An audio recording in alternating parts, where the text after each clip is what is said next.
Is not thy hand, O Almighty God, able to heal all the diseases of my soul, and by thy more and more abundant grace to quench even the lascivious motions of my sleep? Thou wilt increase thy gifts in me more and more, O Lord, that my soul may follow me to thee, wrenched free from the sticky glue of lust, so that it is no longer in rebellion against itself, even in dreams, that it neither commits nor consents to these debasing corruptions which come through sensual images and which result in the pollution of the flesh. For it is no great thing for the Almighty, who is able to do more than we can ask or think, to bring it about that no such influence, not even one so slight that a nod might restrain it, should afford gratification to the feelings of a chaste person even when sleeping. This could come to pass not only in this life, but even at my present age. But what I am still in this way of wickedness I have confessed unto my good Lord, rejoicing with trembling in what thou hast given me, and grieving in myself for that in which I am still imperfect. I am trusting that thou wilt perfect thy mercies in me, to the fullness of that peace which both my inner and outward being shall have with thee when death is swallowed up in victory. Chapter 31.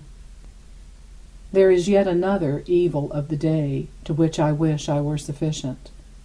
By eating and drinking we restore the daily losses of the body, until that day when thou destroyest both food and stomach, when thou wilt destroy this emptiness with an amazing fullness, and will clothe this corruptible with an eternal incorruption. But now this necessity of habit is sweet to me, and against this sweetness must I fight, lest I be enthralled by it. Thus I carry on a daily war by fasting, constantly bringing my body into subjection, after which my pains are banished by pleasure. For hunger and thirst are actual pain. They consume and destroy like fever does, unless the medicine of food is at hand to relieve us. And since this medicine at hand comes from the comfort we receive in thy gifts, by means of which land and water and air serve our infirmity, even our calamity is called pleasure. This much thou hast taught me, that I should learn to take food as medicine. But during that time when I pass from the pinch of emptiness to the contentment of fullness, it is in that very moment that the snare of appetite lies baited for me. For the passage itself is pleasant. There is no other way of passing thither, and necessity compels us to pass. And while health is the reason for our eating and drinking, yet a perilous delight joins itself to them as a handmaid, and indeed she tries to take precedence, in order that I may do for her sake what I say I want to do for health's sake. They do not both have the same limit either. What is sufficient for health is not enough for pleasure, and it is often a matter of doubt whether it is the needful care of the body that still calls for food, or whether it is the sensual snare of desire still wanting to be served. In this uncertainty my unhappy soul rejoices, and uses it to prepare an excuse as a defense. It is glad that it is not clear as to what is sufficient for the moderation of health, so that under the pretense of health it may conceal its projects for pleasure.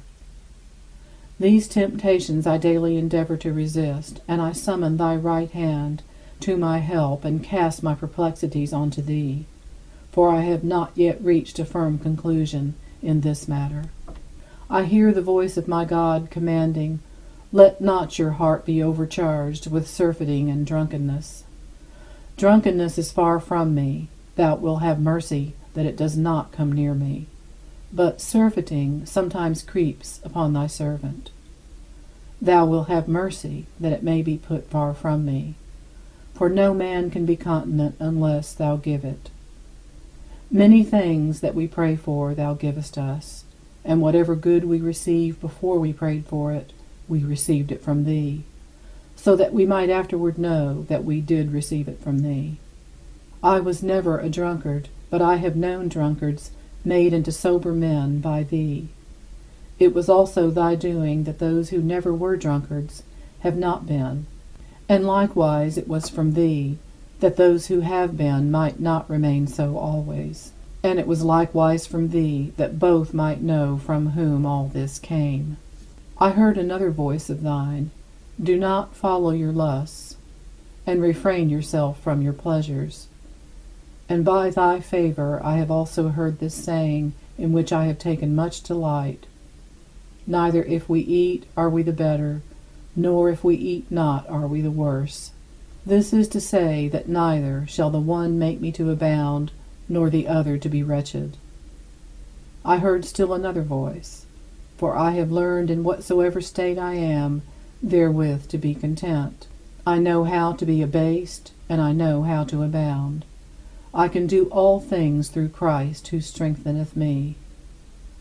See here a soldier of thy heavenly army, not the sort of dust we are. But remember, O Lord, that we are dust, and that thou didst create man out of the dust, and that he was lost and is found. Of course, he, the Apostle Paul, could not do all this by his own power. He was of the same dust, he whom I loved so much, and who spoke of these things through the afflatus of thy inspiration. I can, he said, do all things through him who strengtheneth me. Strengthen me, that I too may be able. Give what thou commandest, and command what thou will. This man Paul confesses that he received the gift of grace, and that when he glories in the Lord. I have heard yet another voice praying that he might receive. Take from me, he said, the greediness of the belly, and from this it appears, O my holy God, that thou dost give it, when what thou commandest is to be done is done. Thou hast taught me, good Father, that to the pure all things are pure, but it is evil for that man who gives offense in eating, and that every creature of thine is good, and nothing is to be refused if it is received with thanksgiving, and that meat does not commend us to God, and that no man should judge us in meat or in drink. Let not him who eats despise him who eats not, and let him that does not eat judge not him who does eat. These things I have learned. Thanks and praise be to thee, O my God and Master, who knockest at my ears and enlightenest my heart. Deliver me from all temptation. It is not the uncleanness of meat that I fear, but the uncleanness of an incontinent appetite.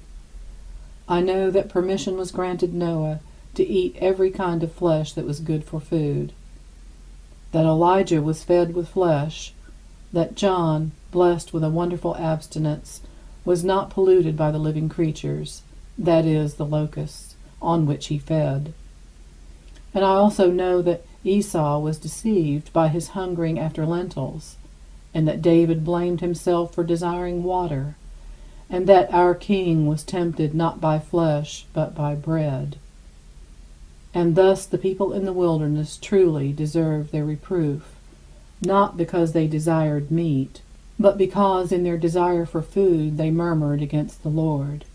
Set down, then, in the midst of these temptations.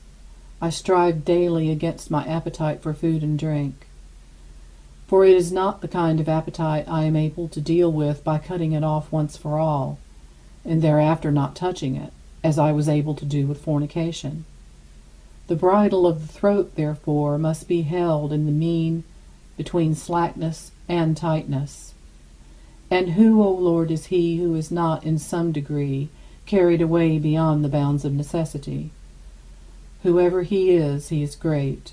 Let him magnify thy name.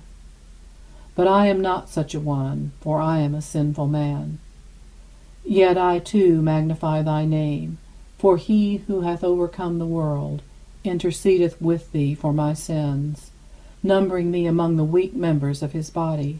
For thy eyes did see what was imperfect in him, and in thy book all shall be written down. Chapter 32. I am not much troubled by the allurement of odors. When they are absent, I do not seek them.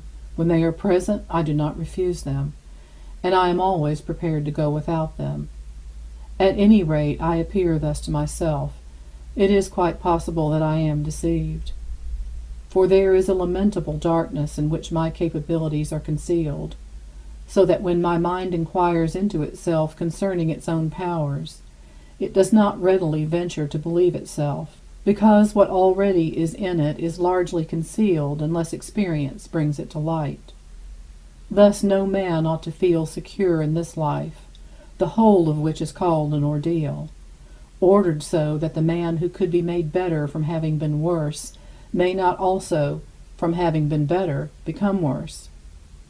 Our sole hope, our sole confidence, our only assured promise is thy mercy.